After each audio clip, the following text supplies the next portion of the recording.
Okay, very good. Okay, let's go ahead and get ourselves started again. Just random questions, because as I go flying through this stuff, I just use all sorts of little tricks and shortcuts. One thing that people asked about is this whole notion of selecting a bunch of walls at once. Because I showed something that is really a very handy thing that you'll learn to really appreciate as one of the kind of shortcuts that helps you out quite a bit in Revit. In general, when you go selecting a single thing, it'll show you over on the properties palette, what we can adjust to that, and we'll be adjusting the properties of that thing highlighted in blue.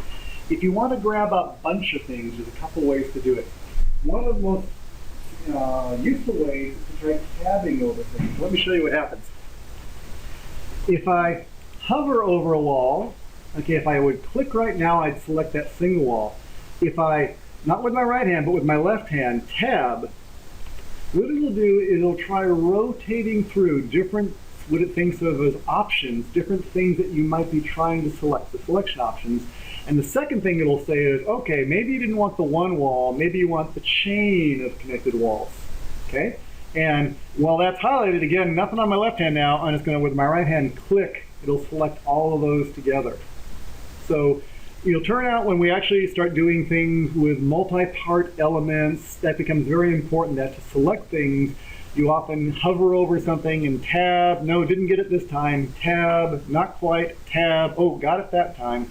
Because all it's really doing is trying to infer what it is that you're trying to select. Yeah. So brain reading.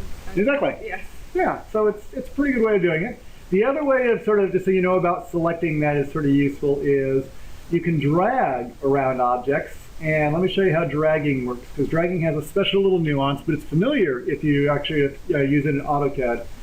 If I drag around something, like I, for example, drag around from the upper left to the lower right, okay, you'll see that anything that's completely enclosed in the selection rectangle will be selected. Okay, so it's just going to get that one wall. If I want to get it all, I have to drag around the entire thing.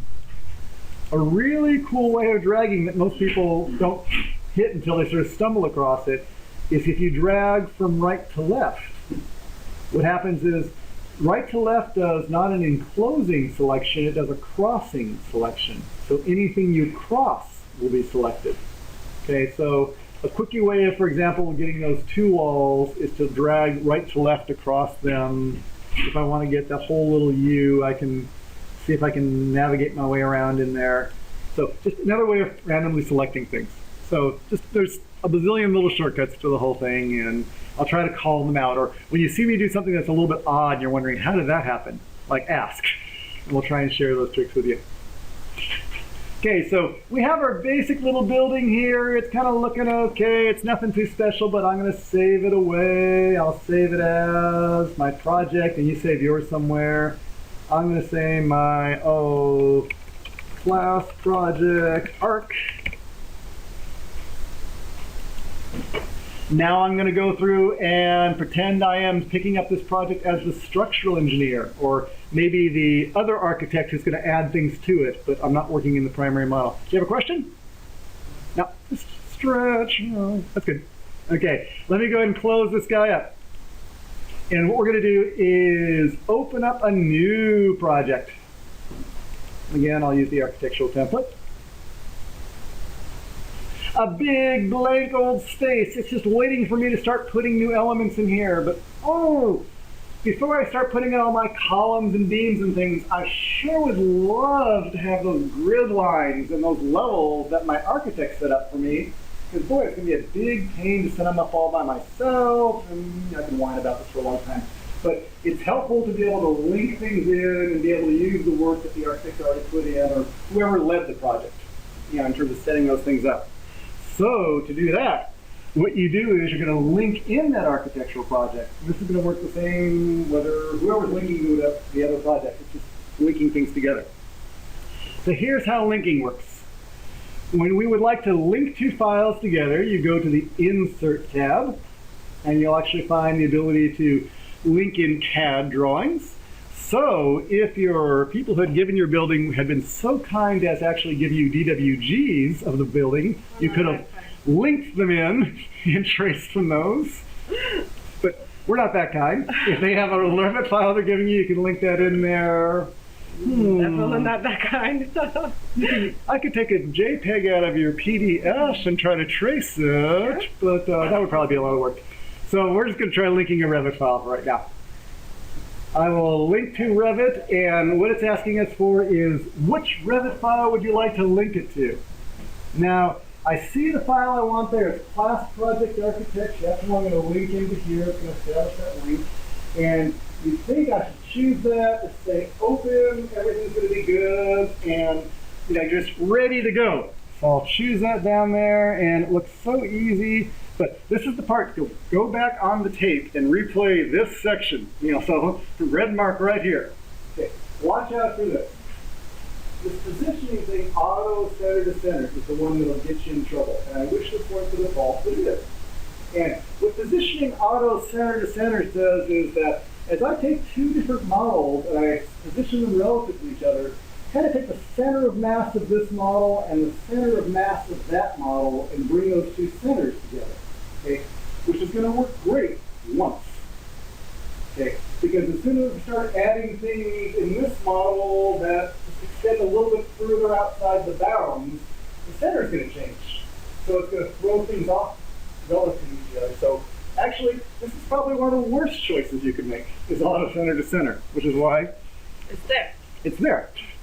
So before you ever so quickly go popping through there, because it sounded so easy, consider shifting yourself over to auto origin to origin. Okay, because auto origin to origin says, I've got a 0, 0, 0 point, you've got a 0, 0 point, and forever, until we do some really extraordinary things to change it, those things are going to be wed together. Okay, so that's the best way to do it, is origin to origin. Okay, so remember to do that.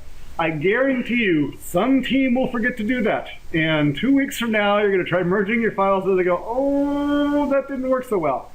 And when that happens, send me a message and I'll send you the instructions about how to fix that.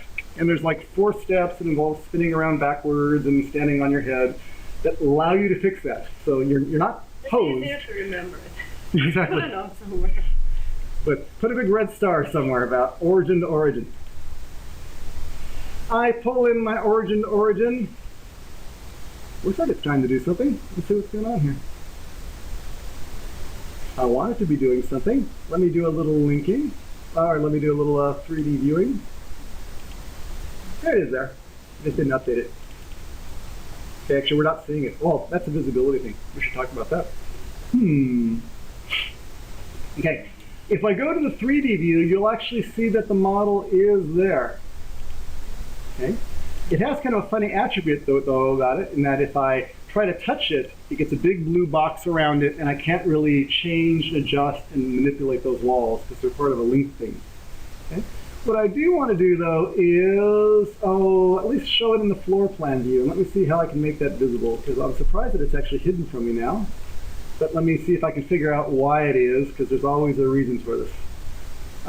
Every view has the ability to control what is visible, and I'm going to do a little exploration right now. So we're kind of going off script just to kind of figure out why it's not showing.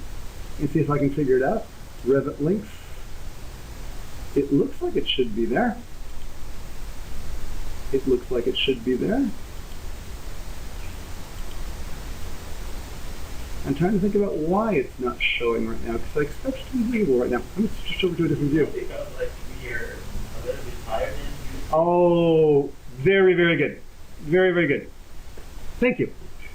I sort of stumbled across that in the, the section view here. Okay, you'll notice that our level 1, this new file, is way down here at 0. Our level 1 in the linked file is up there at 100 or something like that. So every view has a certain range of what it displays, and really our buildings above what's going on right now. The way to fix that is as follows. What we want to do is, this file has its own set of grids to it, or levels to it. I want to move those up and kind of put them in the same place. Actually, let me kind of show you the right way to do that as opposed to stumbling around to do that. Oh, what do I want to do? What I want to do is basically get my level 0 in this project to match the level 0 in your project. It only happened because I stupidly made this change. He asked the It's your fault. question. But that's okay, because someone else is going to do the same thing. But good news is he found the solution, so we can't blame. Exactly. It's okay if you bring your own solutions. Then you can get away with anything. Because he filled the facility driver. I think that room is not in the model. Okay, I just popped it up to 100, and now those two things will be aligned, and what will happen is, over here, the building is showing up the way we want it to. Let me go back to the elevations, though, and just kind of show you the other way to fix that. Here's level 2 right now. There's your level 2 over there. Well, they're a little separate right now. Actually, let me do the model linking thing, just so you can sort of see that, and then we'll leave it at that for today on this one. Okay. I'm even going to take out this level 2, so there's not a level 2 in this one for right now. But let's see if you can get yourself to the point where you can actually see level 1 and you actually see your building. You see it? Who can't see their building? How about that? Most people got a building? Oh, not quite. What's happening to your building? Really? Let's take a look. Nothing in there. Let's see if it's actually linked. Go to manage and links. It says it's in there. I think the problem on this one may be, did you open the structural model as the starting point? I think maybe that's it. Say okay to this. And for your view over here, every view has its notion of a discipline. Change it from structural, change it to coordination. Okay, say apply. There. Up to level 1. Go to like 3D view. I'm not sure why it's not showing up there. There it is. Let me kind of warn you about that. Every view has this notion of a discipline that's associated with it. So if you have the structural discipline set up, it'll only show you structural elements. In this case, these are considered all architecture elements, so they will be filtered out. The superset is coordination. That'll show you architectural, structural, and MEP things all together. Okay, so again, I actually do have a hit list of when you can't see the things you expect to see. There's like a checklist of 7 steps to actually find where they are. I need to add the part about that your building may just be 100 feet off the ground. I don't have that on there, so that's a good one. Okay, so we're here. Let's talk about this. I've got my building in here. It's got these grids in here. Everything's looking fine. I can start working on it. Let me kind of talk about these grids, though, just a little bit, because there is this sort of notion about, wanting to be able to keep the grids around even when the architecture model isn't. So what I would really like to do is, I like the fact that you've given me some grids, but although I'm structuring here, I kind of like to copy your grids, okay, and keep them hanging around. And even better, I would really love it if you ever change your grids to be notified that you did, so that I have a little bit of coordination between the two different things. Okay, and there is a way to do that. So I could just depend on your grids. The problem is, if I didn't have your model linked, they wouldn't be visible. Okay. So if I want to actually copy your grids into mine, I could just put my grids right on top of yours. But if I actually want to create like a dynamic link to make sure they're there, here's how you do it. And I apologize if it's getting just a little bit mucky, but it's a good thing for you to know. And it's it's kind of towards the end of this section. Under the Collaborate tab, you'll actually find something called Copy and Monitor. And that's specifically for copying things out of a linked model and monitoring to make sure that if anything changes over there, you get notified about it. Okay? So the Copy Monitor tool works like this. You choose Copy, again the Collaborate tab. You choose the Copy Monitor tool, and I'm going to monitor a linked project. So I'm going to say, let me choose the linked project, that big blue project. Okay. Now I'm going to choose things to copy. And what can I copy? I'm going to actually choose multiple things, so I can grab a bunch. I'm going to grab that one. I'm going to grab that one. Actually, the weird thing about Revit is when you want to add things to the selection, you control click as opposed to shift clicking. But I'm basically going to go through and grab all 7 of those for me. I'm grabbing those different grid lines. When I have finished selecting the things that I want to copy, I click this Finish button. And again, I'll apologize, not this Finish button, that Finish button.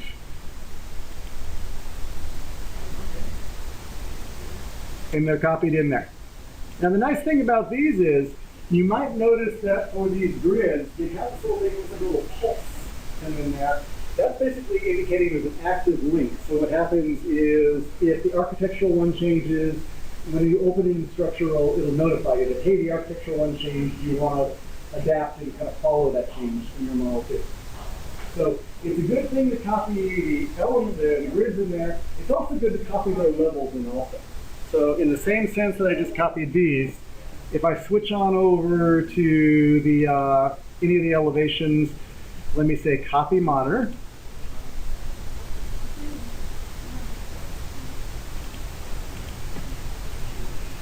Okay, again, what I'm going to do is just shift over to the elevation. I'm going to go to collaborate. And copy monitor is actually open still. I finished the old one. Copy monitor, select the link. I'm going to select this project. And in this case, I'm going to copy level 3 and I'm going to copy level 2. I already moved level 1, so I don't need to copy it again. Okay, looks like they're copied in. Finish that up. Okay, so now I have copies of the levels and grids in my structural project so that if the architectural project isn't available to me, I still have a copy to work with. Okay, and I like to have my own copy because I'm going to start hanging geometry on them in just a few minutes. Okay, now for this, now that we have this thing copied away, we have our basic structural model. There's really nothing in our structural model right now. We just have a link to the architectural model. We're going to start adding structural elements to it. We're going to start adding structural elements in detail next week. Okay, really showing you how to do that. Just to give you the preview of where that's all going, it's going to look something like this. It's going to look amazingly like what you did when you started adding architecture elements. Because instead of going to the architecture tab, we go to the structure tab, and I'll put in some basic columns. We have this whole notion of really what the top and the bottom is. I'm going to make them go from level 1 to level 2. I can put some columns in here. I can choose the family that I want to put in there. And again, don't worry about the detail of this right now because we're going to show you this next week. I'll put in some basic columns.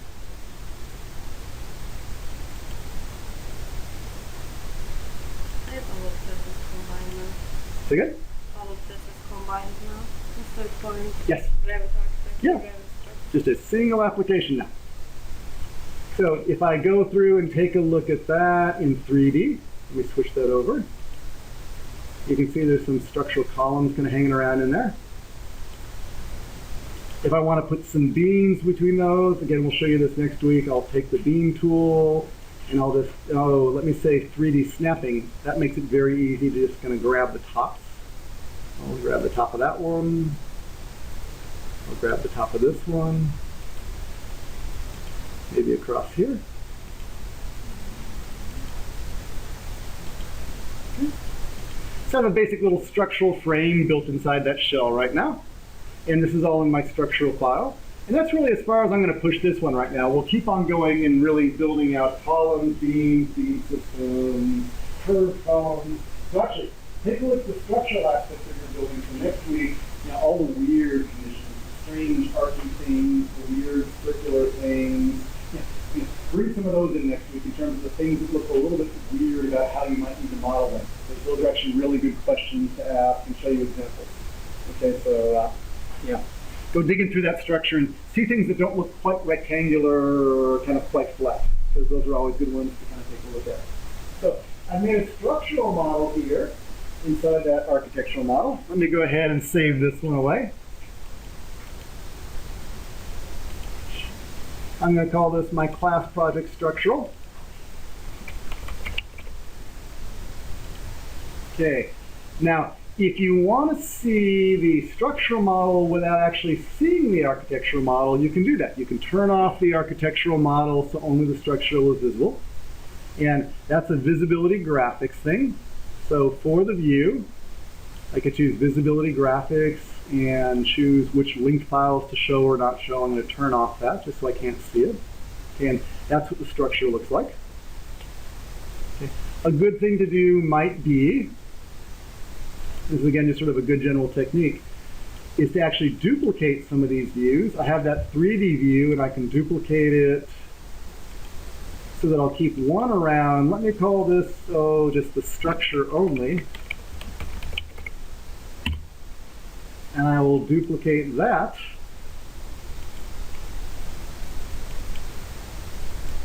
And I'll call this like architecture plus structure. So what I'm going to advocate is that whenever you need to show layers of things, and sometimes, if you find yourself turning something on and off more than about 3 times, consider just duplicating the view and having 2 different views, one with each of the different settings. Okay, so I'll call one architecture plus structure, and in this one, I'll actually turn on the architecture. That way I can keep them both around.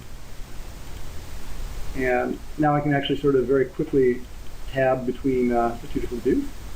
Okay, but the structural file really only contains those structural elements and then a link to the architectural file. Save that away. So the structural engineer is all set right now. The structural engineer is linking to the architect file. He's got that link there. As long as no one changes the name, things are kind of good. Okay, let's flip it around though and go back to the architect's perspective. The architect says, hey, I really would love to see your structure in place in my building. So let's close that all up. And we'll go back and reopen the architectural file. So see if you can get that architectural file back open, and we'll link the structural file back into it. And that way we got complete cross-looping, and that's basically the essence of what you're going to do for your different models. Okay, so if you have an architectural model open, okay, it's going to work amazingly like it worked over in the structural side. I'll say insert. I'm going to link a Revit file. I will find that structural model class. And once again, I'm going to be so tempted to hit that open button, which is going to get me in trouble. Okay, because what I need to do is just go back over here and remember to say origin to origin. And that'll actually fix it. Can you send a note to your, what is the team called? That's the development team. Development team. That's them to say. They would have a very fantastic reason about why it should be. No, you're right, I should. As opposed to hear whining about this all the time, yeah, I actually can talk to these people. It's like, okay, origin to origin. It's your company. Exactly. Like, I'll take that one. Okay, I'll say origin to origin, say open it, and voila, the structure is kind of hanging around in there. And that, not so short and sweet, but whatever. That's the essence of linking. If you get the files linked together and tied together, I can get 12 different files all linked together, and as long as origin to origin stays in pretty good shape, we're going to be happy. Does that make sense? Yes? What if I change what if I add some content on the structure and so automatically as I add? What'll happen is, as you edit the architecture, it'll show for you. The structural engineer won't see it until you save it. And then when the structural engineer reopens his file, he'll see the update. Okay, so if he has his file open already and it's still pointing to your old version, it won't update until he says reload. But as soon as he reloads, then it'll pull in the new one. Or you can tell him, reload now. And it'll pull back. Yeah. Didn't you set to link to a cloud file? Yes. I feel that's what you have to do unless you're sharing one computer, which will happen. Right? Yeah. So I tend to keep files in the Dropbox. I have a Dropbox account. Some people like Box. Any number of those. It could be a Google Drive. Anywhere you can. Yes. That file doesn't have to be local to your machine. The only important thing that it needs to do is, just so you know, and when I say manage links, it is stored, what would I say, as a relative path. It could also be an absolute path, but it's just looking for it as a file location. But whether that file location is on your machine, on a network file server, or in the cloud, it doesn't really matter to it. But this is what I want you guys to do by next week. Find a cloud location for these files to reside, right? And then go through this process whichever discipline by discipline, floor by floor, whichever way you're going to share modeling, and go through it. So if you stumble around, then you come at 12:30, wherever that location is, and we help you. Okay? Yeah.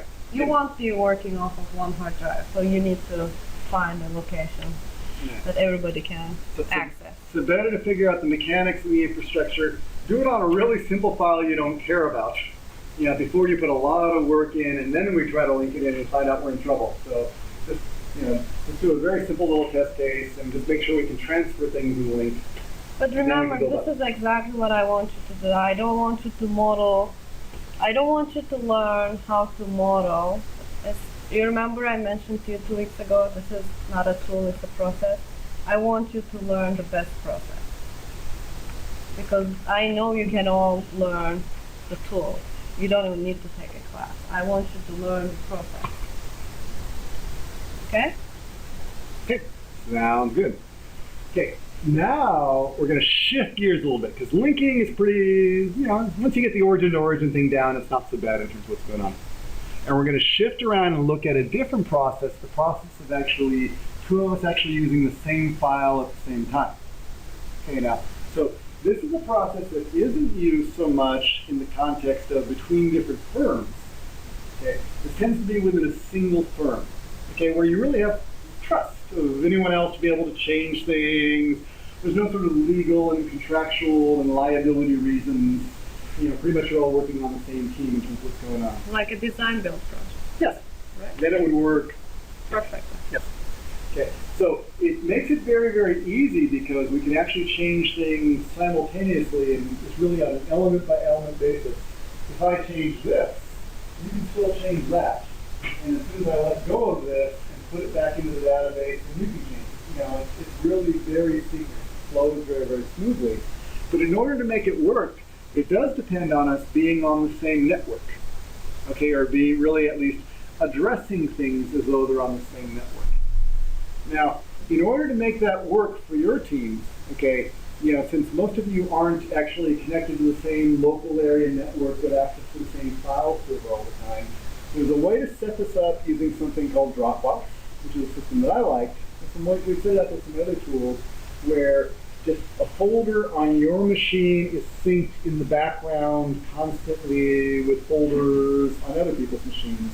And as a team, Team 1 can share a Dropbox, and then any member puts into that folder will automatically be synced to other people's machines. We can set that all up. And I'll print up some instructions about specifically how to do this in Dropbox and set up your machine. For today, we'll demonstrate it just using a local area network and just how the capability works. But then we can get you going with that. So it's usually, so in your scheme, like for your team, I would probably keep the structural models separate from the architectural model, but your two architects may want to share a model or not. It just kind of depends how closely you either want to keep the work synced or if you can segregate the work. Because, there's a burden to trying to set it up this way. But there's some advantages too. Okay, so we're going to go ahead and show you how to set that up. And to do that, what we're going to do is log into a temporary location which has been set up for us. So let's show you how you do that. On your machine, let me cancel out of this. I'll just put all this away for a second. What you're going to do is going out there to one of the Windows Explorer windows, not Internet Explorer, just the File Explorer. Okay, and in that window, go ahead and type in this URL, class sftp.vlab.usc.edu/temp_AutoCAD. That sounds like an awful lot. Let's see if we can get through that. And a big login dialog should appear where we're going to put in the username, which is vlab/temp_AutoCAD, and the password is $fall2013 $. So let's see if we can get you in there. Just as an FYI, this won't work for your group project. This is specifically set up for us to demonstrate this to you by the wonderful Viterbi ITS people for class purposes only. So you have to set up your own server. Dropbox, whatever it is. And we'll make up some instructions that show you how to do that. I will send you some instructions. Now, what we're going to do next is actually, it's amazingly, deceivingly simple. Okay, in terms of what we're going to do to actually take a file and make it from a single file, single user file, into a multi-user file. Okay, there's really only like one setting we're going to change, and it's going to give it this capability. But in the background, a whole lot of stuff goes on. But the important thing, and the only thing that you really have to know about, really remember and take home about making this change is, once we go through and we take any single user file and we make it into a multi-user database, okay, the key thing is Revit is very, very picky about finding that file later. Okay, because in addition to that one file that you use to open to get into the thing in your model, there's a whole bunch of other files. All the little elements in that database are stored as files out there in the file system. So it's very, very picky if you rename anything or if you move it. Okay, and if you rename it or move the file, what happens is you'll complain at you. Oh, I can't find basically the rest of my file. Something changed. I'm no longer what's considered a central file. So we're going to do this notion of a central file, which is the central database that sort of coordinates everything. And once you put that together, basically it can't move around. So every time you access it, it has to come through the same path. It'll have to be C:, and it has to kind of keep that same name, that same path all the time. It's very sensitive to that. Okay? If that gets broken, and it does for everyone somewhere along the process, no worries. We can go ahead and take the latest copy and rechristen that as a central file. Okay, but every time you move things, it will always complain at you, and you'll have to say, oh, now I want to use this new one in a different location. But that's the most common thing we get into, and it'll happen to everyone somewhere. So that other thing, the red star and flag, is when I get the message that says, yeah, this central file is no longer valid, cannot find the blah, blah, blah. Again, don't panic. It just means we have to do a little kind of patchwork to make the whatever you do have think it's the new central file. And it's all caused by something being moved or something being renamed. So it's nothing you did.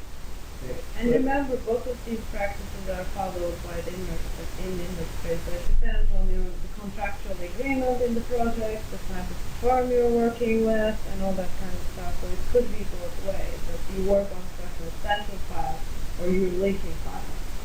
So it would work both ways. But there's not one way. So. And I want you as a team to decide what type of firm you are when you're making your presentation, right? And what type of file collaboration technique you're using and the difficulties and all that. It's up to you. I'm not saying you have to use this or team 1, 2, and 3 use this and the rest use that. But just think through it and decide, and then think about the stories that you're going to also present. Pros and cons and all that. Okay, are most people in? More or less? Okay. Here's what we're going to do. We're going to go through and take all these different copies. I have one thing that says work sharing blend. There's a single file in there. I have copy 1, copy 2. How about for each of the different teams? Do you have numbers? So yes. Team 1 knows which one. Okay.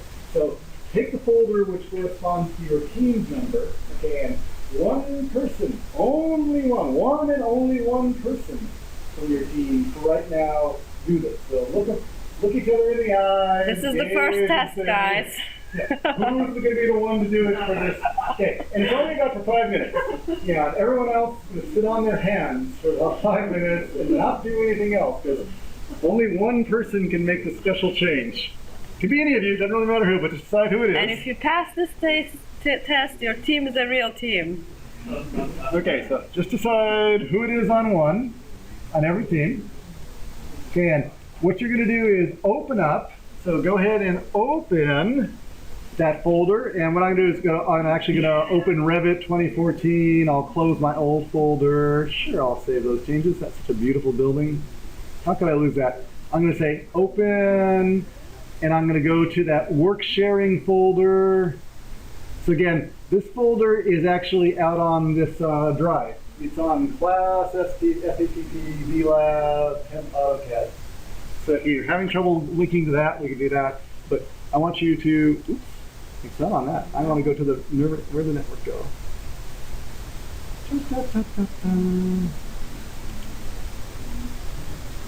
That's actually funny. It's because I don't have it mapped to a network drive. Well, it should work. Let's see.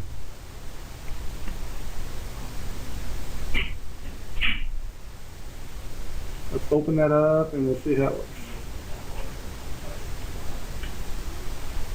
Actually, I'm going to do something else with you too, just to make it a little bit easier. When things are connected just as a file server volume with a // it's a little hard to find them. You can't find them in the file dialog the way you'd like to. Okay, so let's go ahead and fix that, before we go much further with this whole exercise, because that'll make it a little bit easier for you guys too. How about this? In that dialog, or out in the File Explorer, let's go through and, I gotta find where it is hiding here. Can I do it? It's the thing that says Map Network Drive. Let me see if I can figure out where to do it in here. Yeah, it's on the network. On the network. I'm very bad. Every version of Windows is different, so I have to remember all these You're things. better than me. I'm using the Mac. Oh, there it is. Map Network Drive. What I'm going to do is, it doesn't really matter what letter it is, I'm going to put it on, my R drive for Revit, whatever it is. I'm going to just put this over here, the class sftp.vlab.usc.edu. 10th AutoCAD. Let's go. Okay, finish. And the only reason I like to put it on that drive, it just makes it a lot easier to find it. Now it'll show up under the file dialog as the R drive, which will just make our life a little bit easier. It even shows up here over in the list. So let me go back into Revit again.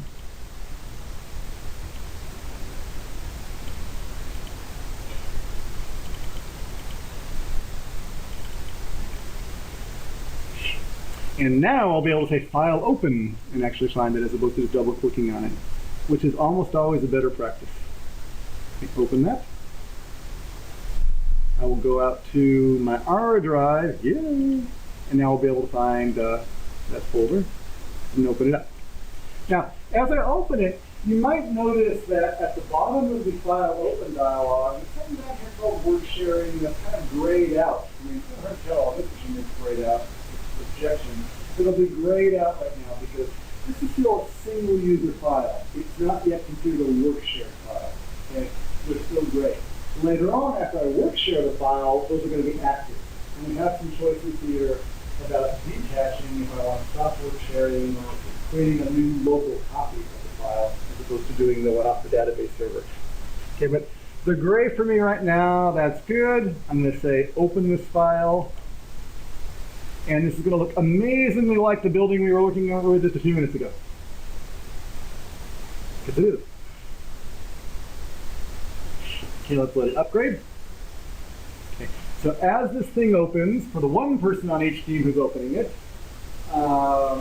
it's just basically the same as it has been in the past single user file, like move things around, make any changes, that one person can work on it at a time.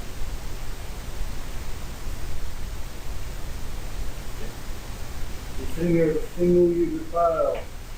How else can you tell? Yeah, it's better things like this spot right up there. Okay. When you all have your single user file, or the one person each team has that file open, kind of raise your hand or something. Looks good? Looks good over there? How about you on this side? It's looking sparse. Okay, looking good over there. Anyone still trying to open that up? Still okay. We have 6 teams. You good back there? Excellent. Okay. So, you anointed people who aren't sitting on your hands, here's what you're going to do in all your specialness for the next 3 minutes, is go into the Collaborate tab. And under the Collaborate tab, we find that copy, monitor, file linking stuff that we were working with before, but you also have something called Worksets. And if we turn on Worksets, that'll enable work sharing, okay, which is what we're going to do. If you click on the Worksets button, it gives you this special dialog. It actually gives you some warnings. It says that, hey, turning on work sharing is kind of a big thing, so I just want to make sure you know what you're getting yourself into. Okay, so careful planning and project management. You're doing careful planning and project management. There's no question there. Click OK to make sure. That's okay. What it's going to do is it divides things into something called Worksets. And there's a couple ways of working with work sharing. In an office where we are very well organized, where I take care of all the interior fittings and furniture, you take care of the casework, you take out all the interior walls, and you do the plumbing fixtures, it may make sense for us to break the project into sets of work, where I can check out my part and check it back in. We're pretty well organized, and we understand the boundaries between our disciplines. So I check in and check out, and I check in and check out different elements about things that I want to work with, and at the end of the day, I put them back away. Like a library. Okay. The truth is, the way you guys are going to work, that scheme will probably get you into more trouble than it will actually help you, because it's pretty fluid about who's working on which different elements at different times. Trying to remember to check things in and check things out sort of gets to be cumbersome after a while. So we're going to actually use it in a slightly different scheme, where I'm going to recommend that what you guys do is actually never check things out. Okay, which sounds kind of strange. But what happens is, if an element isn't checked out by anyone, you can borrow it. Okay, and as soon as you sync your file back up, it returns it back into the tool. And if you sort of use this notion of not checking out, so just borrowing things temporarily and putting it back into the tool, then you can really get down to an element by element change. So you can change individual things and not really sort of worrying about being locked out of different things unless someone is actually physically making a change to the same object at the same time. So what this is saying is that in that scheme, the levels and grids are going to go to a work set called shared levels and grids. That's okay, because generally people don't change that independently. That affects a lot of different people. Everything else is going to go to work set 1, and that's fine. We're just going to let everything go into this big work set 1, and that'll be the big pool. That'll just be able to kind of pull things out as needed, pull them back out. So this is kind of like in the library, instead of checking out the book and taking it home for 2 weeks. This is like, that section of the library. I don't go to libraries anymore. You want to? It's the magazine table where you grab the magazine and you sit there and you read it while you're in the library, and you put it back like 30 minutes later. We're doing that, as opposed to taking it home for 2 weeks. I'm not sure, but that's a good question. That's what, all my analogies are like just from years ago. I date myself. Even your name, your age.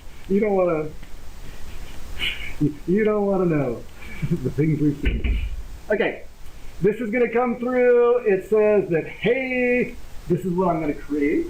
I have everything sitting around in work set 1. Everything shared levels and grids. That looks kind of fine in terms of what's going on. We can go through and say OK to this. Okay, believe it or not, that's all there was to this. This is actually sort of straightforward in terms of like turning it on. What we're going to do now, though, is we're going to do a little save as action. I'm going to do a save as the project. And what I'm going to do is, in my folder, and keep it in your folder, change that to really, I'm going to make sure it's very, very clear to me that this is a central database by actually putting in giant letters the word central after it.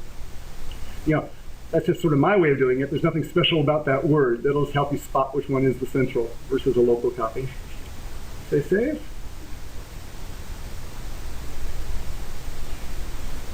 Beautiful. Okay, and now you can close that up. So now theoretically that's a central database. Now, okay, let's go ahead and the anointed person, okay, go ahead and let's try reopening that, but we're going to open it in a special way. As opposed to just clicking on it here, say open. Tap on files, mix use central up there, and now actually these guys are enabled. Okay, and that's sort of telling you that it really does consider it to be a central file. It understands it's a central file. You notice there's actually a folder full of a bunch of stuff called mixed use architectural control back over there. Okay, that's where all the files that are being used are stored. Okay. If Is anyone sort of trying to open it again and not seeing these things like lit up? Because if they're not lit up, that means we didn't successfully save it as a central, so we'll go back and repeat that step. But if you do see those lit up, then you're in good shape. All right. People generally good? My team of 6 doing good? Okay. If you are, go ahead and say open.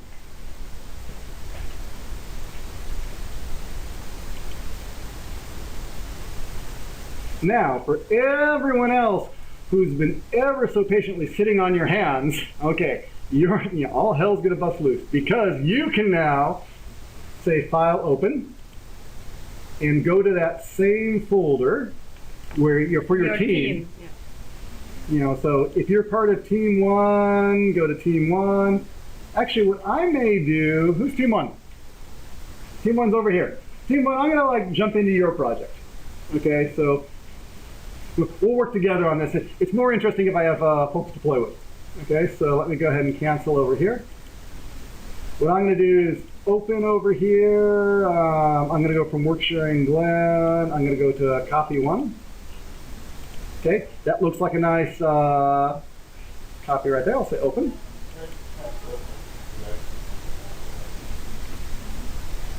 When I try to open it, it's going to ask me, hey, I already have something that looks like I've created a local file on my machine. This is this whole notion of really, when it tries to create a new local copy on your machine, which is always a good thing to let it do. That way you always have kind of a backup. On your machine, you're supposed to go through it. It wants to know, should it keep the old one, should it overwrite the existing file, or append the timestamp and keep the existing file? And the better choice is really append the timestamp. That way you always have like a sort of running history of what you did yesterday and the day before and the day before that. So I would recommend doing it that way. So I will keep the central, but do it wrong. Let me see. I think it's complaining because someone already made a change.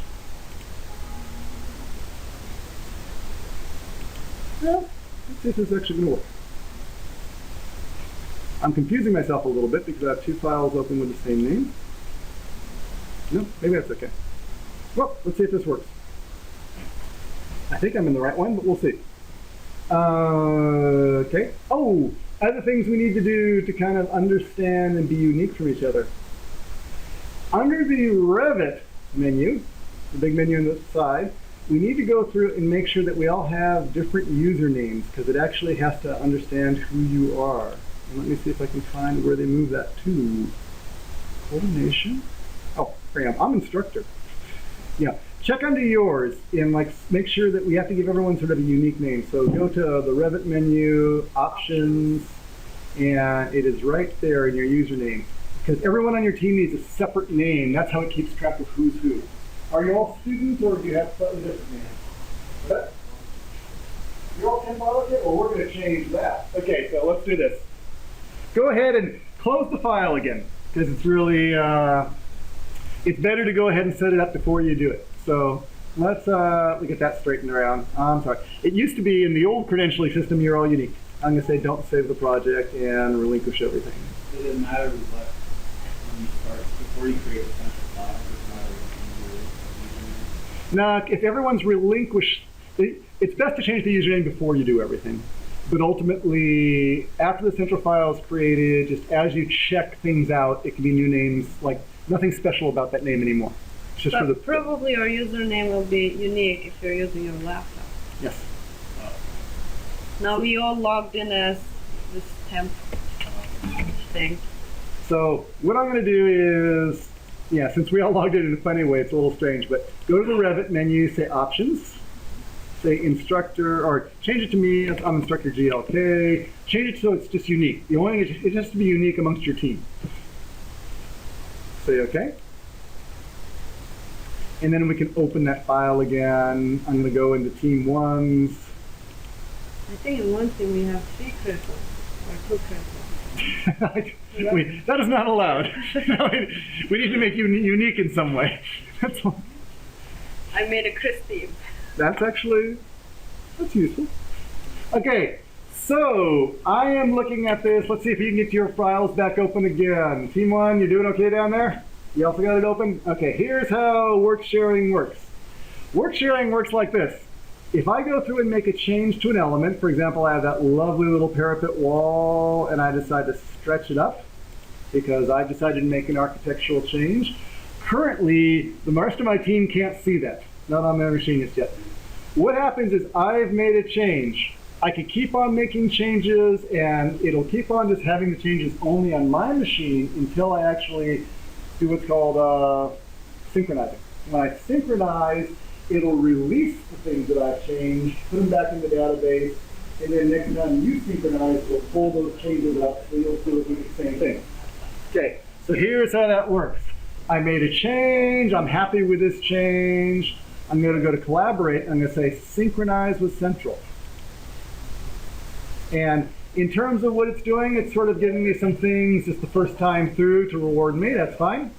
Of all the things to go through and make sure to check here, one that's very important is this one, borrowed elements.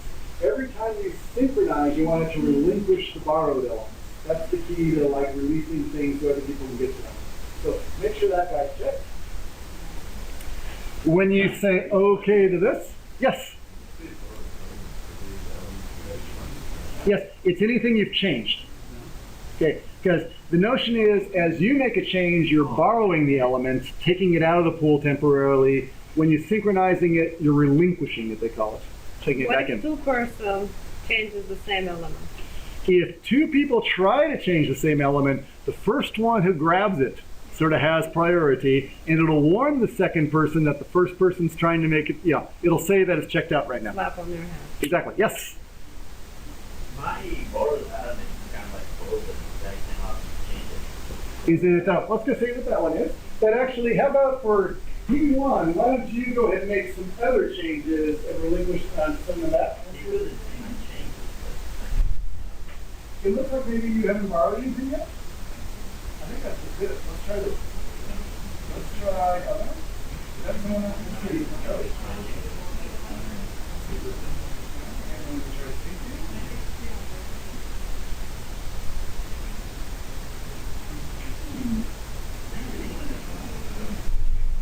It can work okay. I'm not sure why it's not checked off. Something,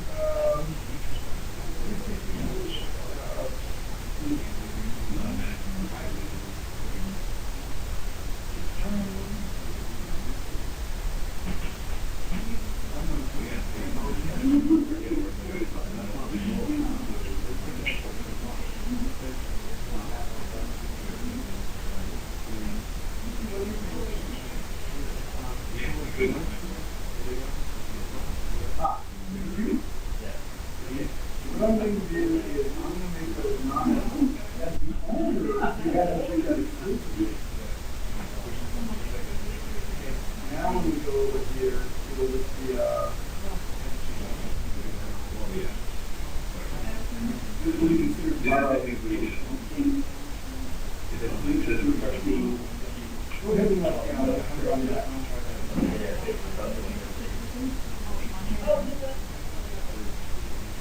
Are there any more machines Not what I know. Could be, but I don't know. I got that from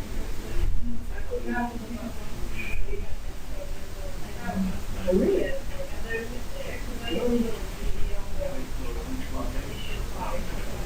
Yeah. I don't know about that. And then close it. We'll just watch who installed the Windows 7? I emailed some president. Yeah,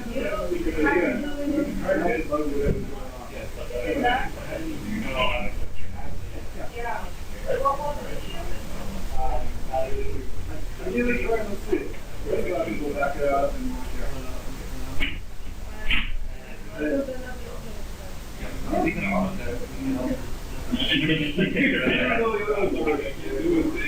He doesn't know, but yes, I heard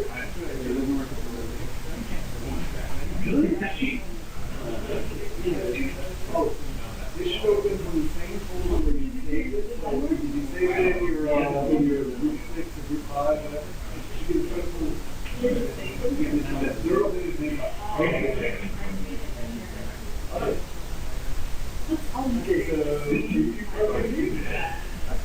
you got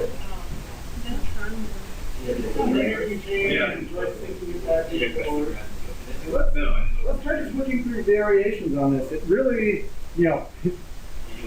beyond the fact that you have to be pointing to the right folder, have things released, there's all these little things, it just sort of works. Okay, so team one, you made some changes while I was off?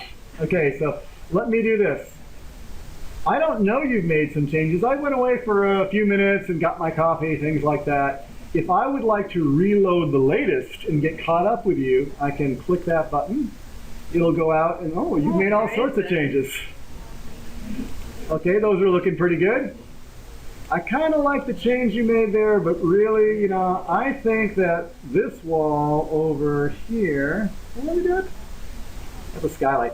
That's why it's not letting me put it in there. I think this wall could use a couple windows. Exactly. I make no sense. But, okay, so what's happened is I've touched one element, I've borrowed that wall, okay, I've just touched a second element right there, and right now what'll happen is you can't actually touch that same element because I've made a change to it. So if you try to change it, it'll complain. But since I'm done making changes, again, I'm going to just do a little synchronize. Okay, and then we'll be back to you. So now you can go ahead and kind of make some more changes to things. But using this thing... But you can use this in parallel, so you don't have to do back and forth. By the way, we might need to leave the room in 5 minutes. Oh, no worries. We will be ready for that. Yes, so... Okay, no worries. I wonder if there's no later changes made. Did you synchronize it yet? Try synchronizing. Yeah, either one. Okay, now you try synchronizing. Let's see if it'll do that. Okay. It looks like something's changed a little bit in terms of whether that was fully linked up. Yeah, I think we're off a little bit in terms of what's going on here. Because your change is happening. See, your changes are happening to him, and his changes are happening to you. So somehow we're not quite looking on the same file right now. I'm not sure what it is exactly. How about this? Why don't you both close? Yeah. Or actually, you can split that file. And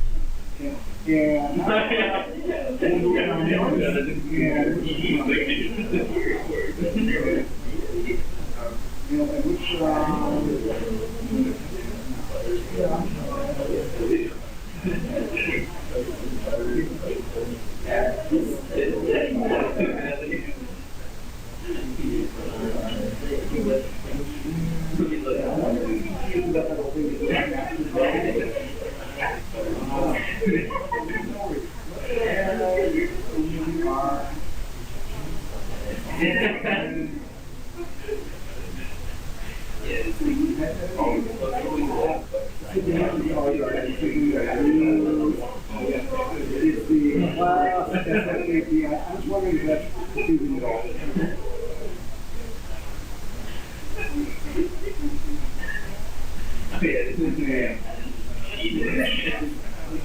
Looking good. That's over here.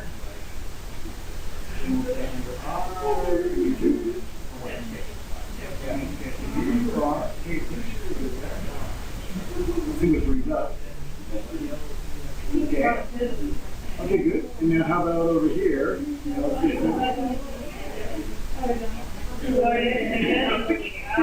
just wasn't the case. So now you're good. Now when you're in the same place,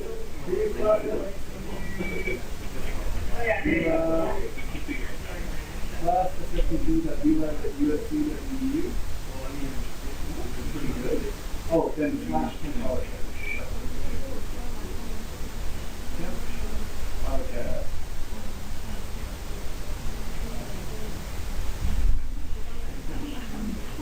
Okay, then we turn that. Okay, so let's go through a couple variations of things that may go wrong. Because Because for the most part, this just kind of works. Once you get it set up right, as long as you kind of check things in and relinquish, check things out and relinquish, everyone's just kind of working on things. And I've had projects where we have like 10 different people making changes simultaneously. This kind of works pretty well in the background for doing that. We'll give you some instructions about how you can set this up on your own laptop and do this using Dropbox in the background, as opposed to our clinic file system here. But the principle is really going to be the same. It's really just setting it up so that it has the Worksets once, and then after that, making sure you're always relinquishing. Let me show you one problem we had, just so that if you run into this thing where you can't get to things, there is the possibility that someone accidentally checked out all the Worksets. And let me show you what that looks like. Under the Collaborate tab, under Worksets, okay, there is this whole issue about which Worksets you have checked out. And right now, you see there's no owners for any of the Worksets. That means that it's all free game right now. If someone has accidentally checked out one of the Worksets, the thing to do is have them choose the Workset and just say make it non-editable. That'll check it back in and make it available for everyone else. So if someone accidentally checks it out and excludes other people, that's how you're relinquish it and put it back in. The other thing you need to do is just, whenever you get done with your session, okay, either always synchronize. The choices here are synchronize and modify settings or synchronize now. Once you've set the settings, you can just say synchronize now, and it's quicker. It's just, you don't have to go back and like do that every time. Okay. It's just make sure that at the tail end of the process, you always relinquish things. So you can do that either by clicking relinquish all mine here, and that'll relinquish them. Or let me show you another change that'll sort of work. For example, if I go through and I make a change like that, and then I try closing, it'll say, hey, a couple different things. You're trying to close, but you've made some changes since the last time you synchronized. A, would you like to synchronize with Central? Say yes. And then B, as you're synchronizing with Central, do you want to relinquish things? And again, the answer should be yes. So always go through and make sure you're relinquishing and syncing and just putting everything away so that you don't keep any elements checked out so that other people can't get to them. Okay, so that's really the gist of it. I think that it'll make more sense as you start working with it on your own. Yeah. What'll happen is, I think you probably won't hit this week. Come up a little bit later. The first thing I think is get those levels and grids, try to figure out who's going to own which files. We'll have some instructions for you about how we can set up this file syncing mechanism using Dropbox or Box.net or whatever. Yes, and we can distribute that and get you going, but we'll kind of get you ramped up. But yeah, let's start with the simple things first. And again, let's get these infrastructure issues out of the way first before your models get so complex, so that we can work out our mechanics of how our team's going to work. But I would like them to try either the linked file option or the central file option with a simple file, so not your project. So if anything comes up, when Glenn is here next week, we can do some troubleshooting. Yeah, and if you want to bring your own laptop next week, then we can actually help debug some of that on your own machine. Yeah, does that make sense? So work on your team procedures, your processes, get to an agreement, have your sheets stored in Dropbox, and try to link your file or work off of a central file. Let's try to troubleshoot all possible things that can happen using a basic file and then all your team procedures set up. And I'll send you an email. We'll meet somewhere at 12:30 and try to answer some questions before the class.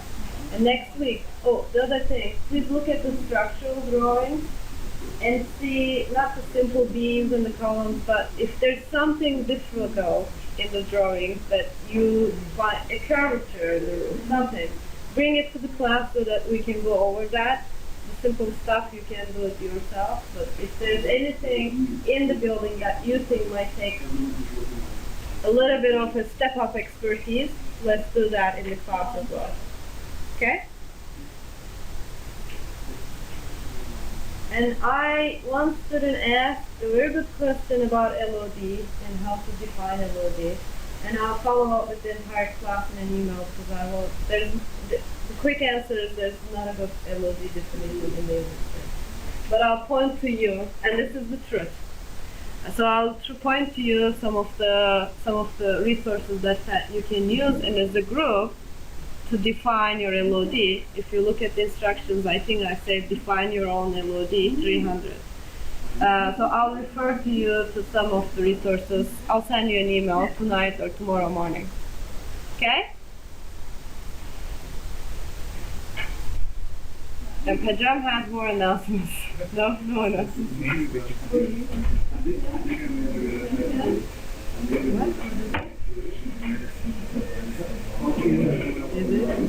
Yes.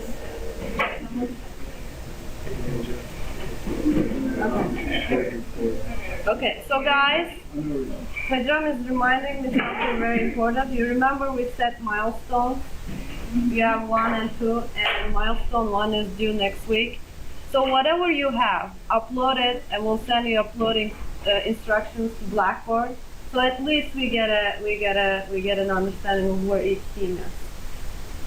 As long as you upload it, you'll get your 5% or whatever it is. I want to see that you have started. Doesn't matter if you have the first floor or the entire architecture or just the grid. Okay? Thanks for reminding me. Okay, shall we break for the day? Yes. Okay, we'll hang around, but I think we're gonna have to clear the room pretty quickly. Yes, So experiment with all this stuff and get yourself going so we have a lot of good, juicy problems to work on next week together.